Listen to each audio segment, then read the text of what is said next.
tunda abin naki ya zama rashin mutunci. Ki koma. Hello? Tinubu.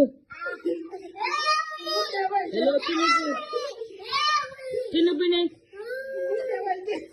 Yawwa, ina yini? Ina gajiya Tinubu. Ga ta nan. Tinubu ga yawwa, ta dame mu a yana ce. Ta dame mu kuka. Na rasa yadda zan yi da wannan yarinyar Tinubu. Gaskiya ka zo ka tafi da ita. Ga ta nan a yana ce